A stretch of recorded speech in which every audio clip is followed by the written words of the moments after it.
show. Let's get back right to the movie news. Why don't we? Let's see if I can find my place. Okay, here it is. You guys know if you listen to the show, I always lose my place. Anyway, Bleeding Cool, which is a website, really cool website. If you want to check it out.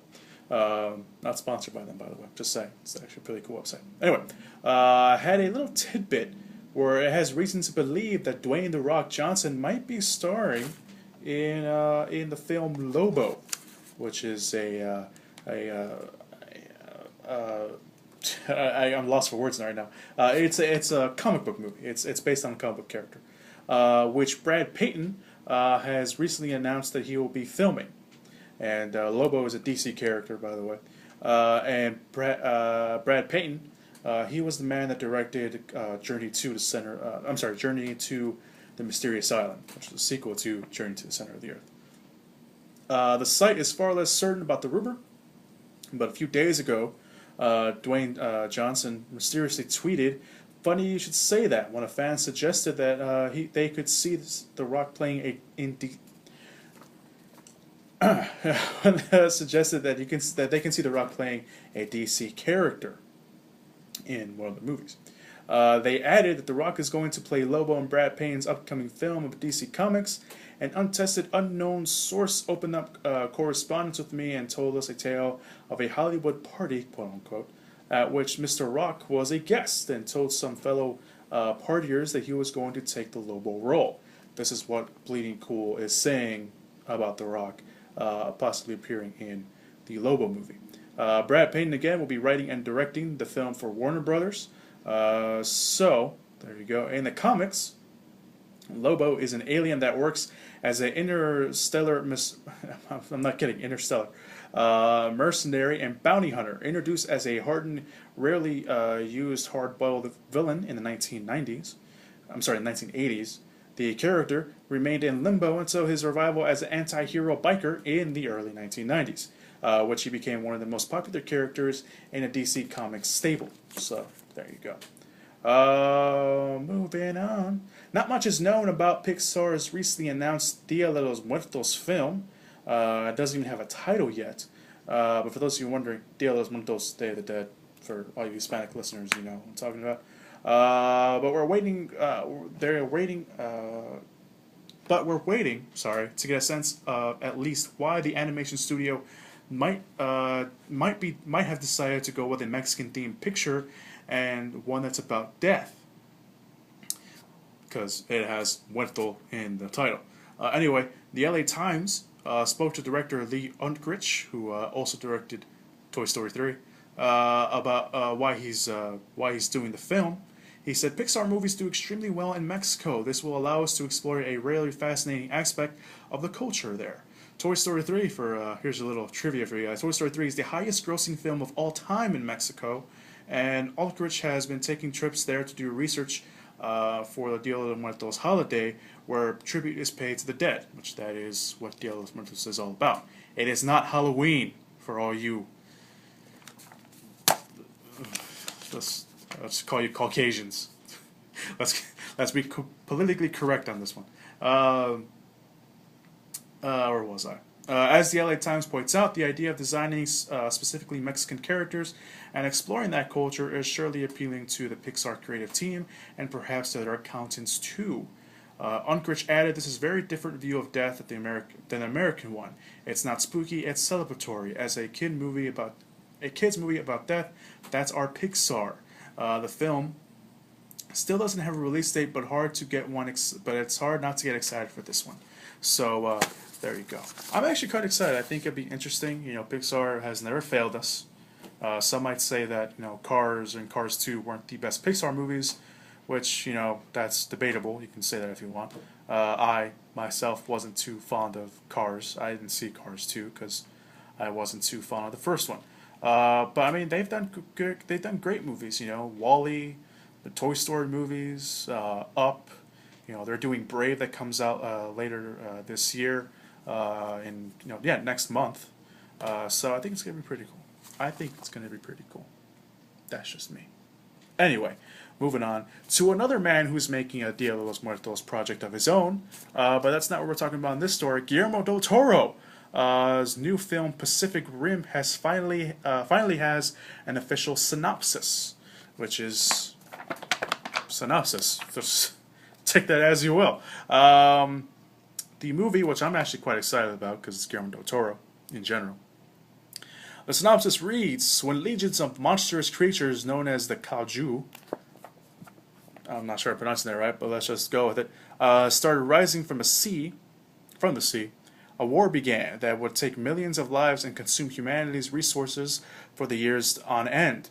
To combat the giant monsters, a special type of weapon was devised: massive robots, which are called something, I'm not even going to try to pronounce it, which are controlled simultaneously by two pilots whose minds are locked in a neutral bridge.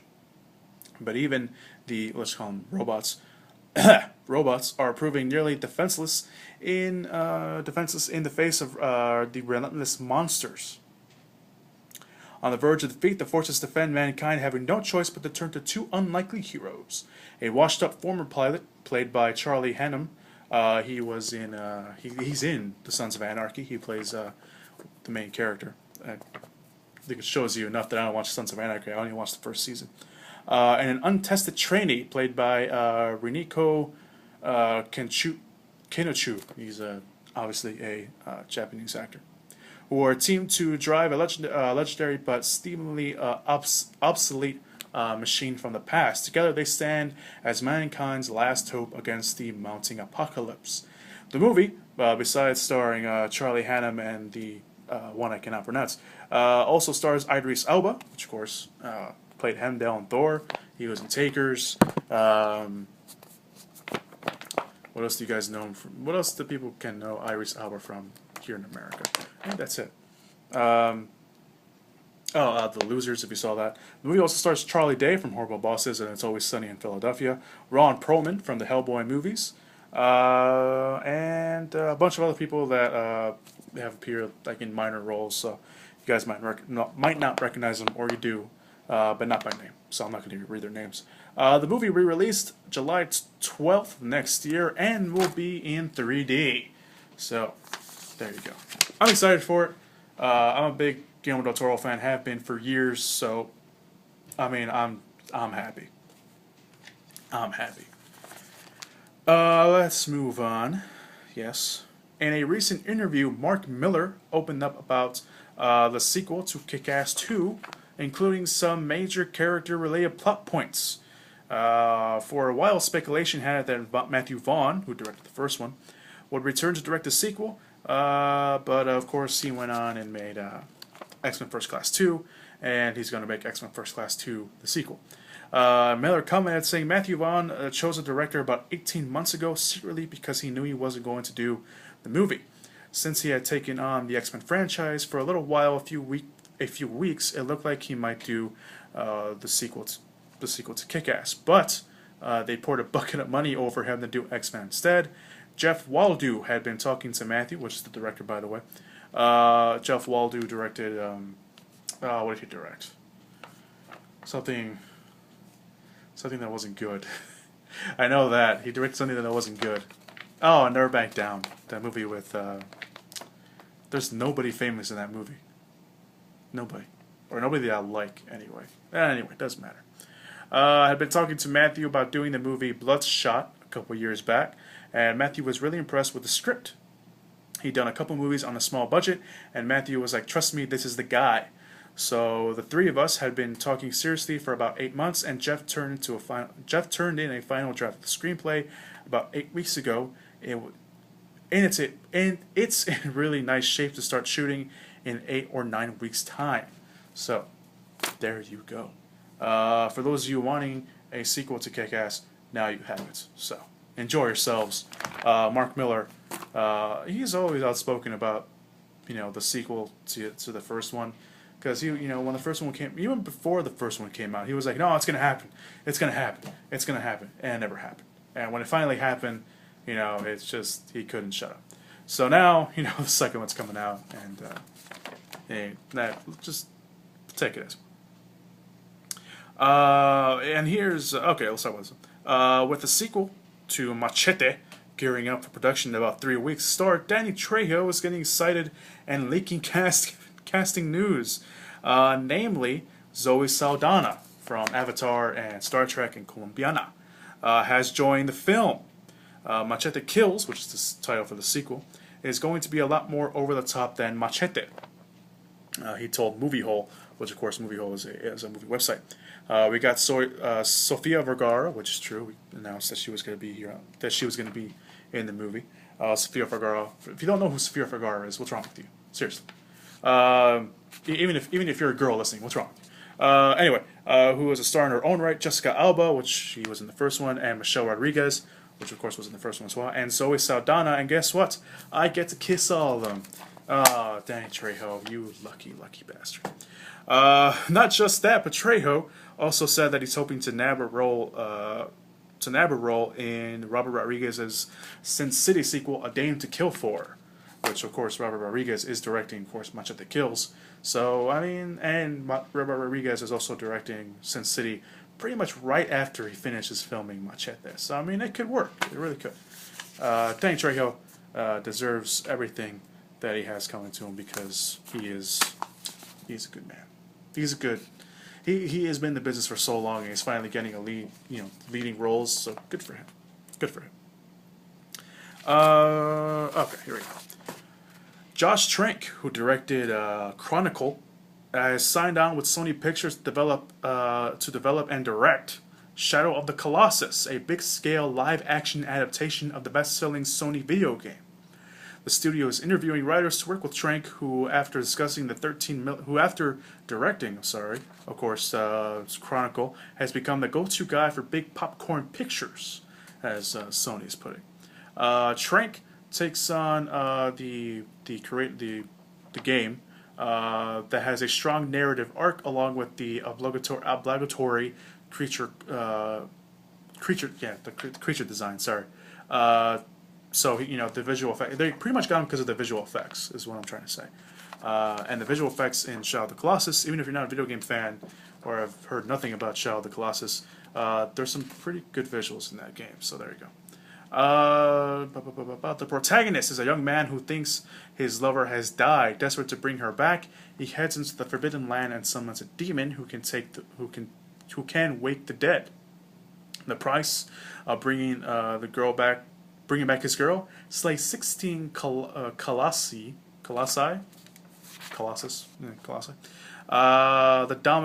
That dominate this mystical place, which of course is the game.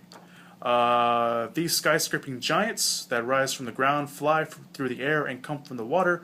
As the young man who works through this quest out on horseback, he begins to wonder if he is on a noble pursuit to bring back his lover, or perhaps he has made a deal with the devil and is being used.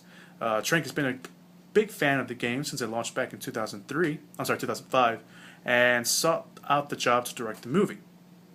Trank is also separately developing 2 Marvel superhero franchises, one of them being the reboot for Fantastic Four for Fox, and the Spider-Man spin-off for Venom for Sony Pictures. He's also aligned to Warner Brothers' comic book adaptation of Red Star. So there you go. Let us take a break, and when we come back, more movie news. See, this is what happens when you have all this time to get this stuff.